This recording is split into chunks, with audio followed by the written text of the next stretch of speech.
Yun, nandito na tayo. Kaso saan ako magtatambay? Dito lang siguro sa harapan. Iyan. Tsaka natin patayin.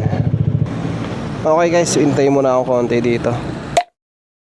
At ayun, tapos na ang lakad natin dito.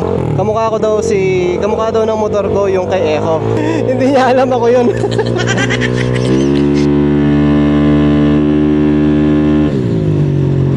Ayaw talaga niyan dumulo, no? So feeling ko meron kailangan ito ulit sa panggilid since fully tuned na siya. So baka nagbago na naman sa kanya. Ayaw niya talaga.